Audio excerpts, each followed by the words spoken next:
Okay, here we are. We're on to chapter 30 of Varjak Paw by SF Said, published by Corgi, illustrated Dave McKean. Well, that last chapter was pretty exciting. We had a big fight with Julius. Holly's just come through the door. Holly was upstairs looking around. Wonder what she's found. Let's find out. Chapter 30. It was Holly. Her spiky black and white fur burst into the front room. Varjak went to the door to meet her, flushed with victory, but there was a look in her mustard eyes, a look of horror that wiped the smile off his face the moment he saw it. "Varjak, it's horrible," she said. "We've got to get out of here." She looked up at the thick green windows, searching for a way out. What's horrible?" said Varjak, confused. "It's the vanishings. This is where they've all gone," she shuddered. "The man's not here. I didn't see those black cats, but there's a room upstairs with a big cage in it and hundreds of cats in it, only lots of them aren't." And she closed her eyes as if she was trying to block out a memory. "Aren't what?" he said, afraid of the answer. "They're not alive." She looked more shaken than he'd ever seen her in the city. "Sorry to interrupt you, Varjak," said Mother, "but who is this?" The Mesopotamian Blues were all watching, even Julius licking his wounds by the fireplace. Oh, Holly, this is my family," said Varjak. "Mother, father, everyone. Meet Holly." "Don't worry," Holly said to them. "We'll find a way out." Father frowned. He turned to Varjak. I don't understand," he said. "Do you know this cat?" "This is Holly, my friend from outside, who I told you about." Father looked disgusted. He turned his back on her. They all turned their backs. "This is not outside," said Father. "Tell this cat to leave us." It felt like a slap in the face.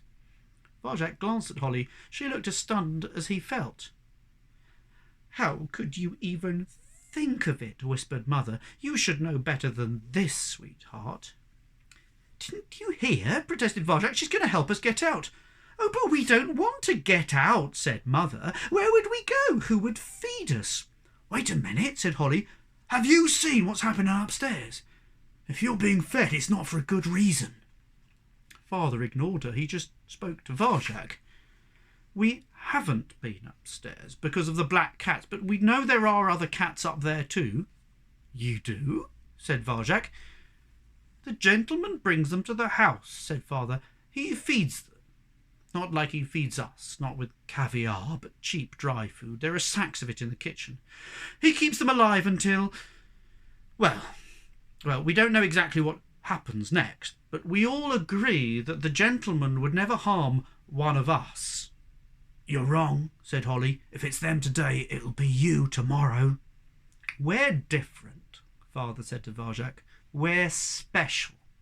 We are Mesopotamian Blues, and as for those common cats," he shrugged, "who cares what he does to them? They're nothing."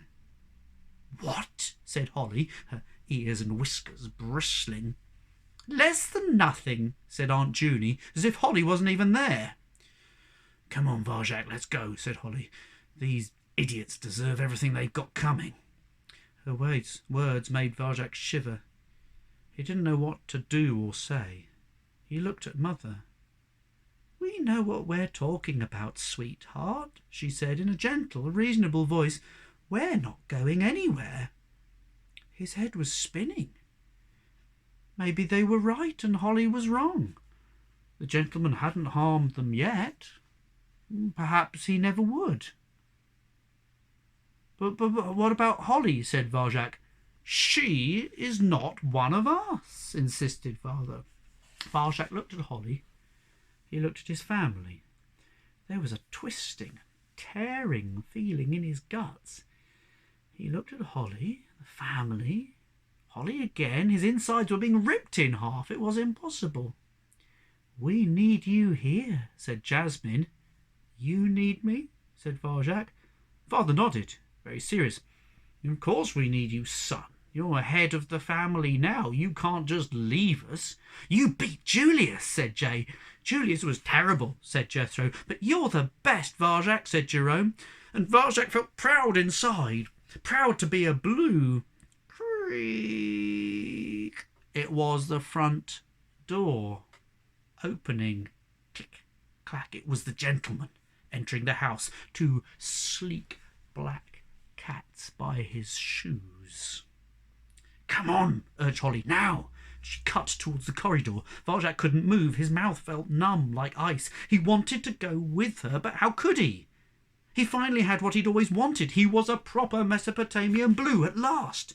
He couldn't ruin it. He couldn't walk away now. Holly stopped on the edge of the front room. She glanced back at him. He looked away. Shame pricked his eyes, made him blind. He couldn't meet her mustard gaze.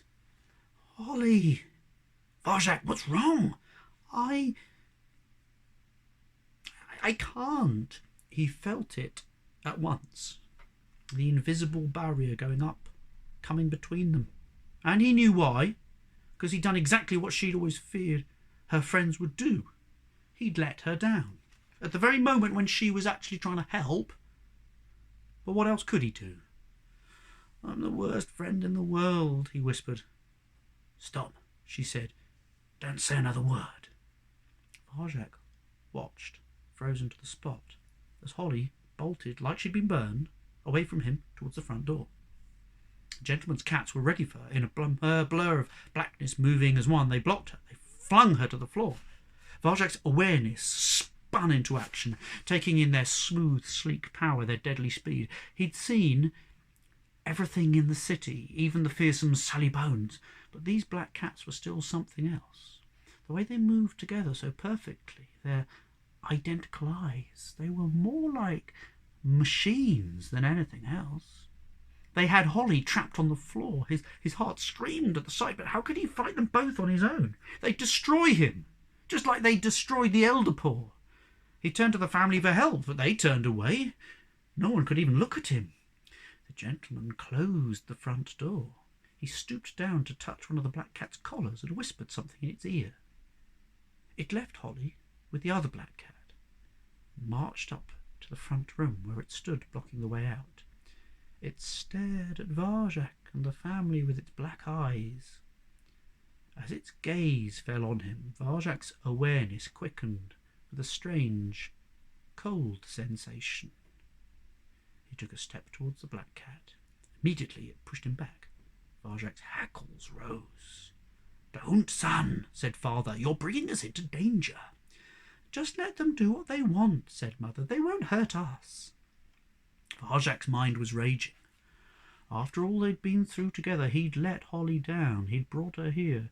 He'd cost her the few moments in which she might have escaped, and now he couldn't even help her because that would harm his family, and there was no way he could do that.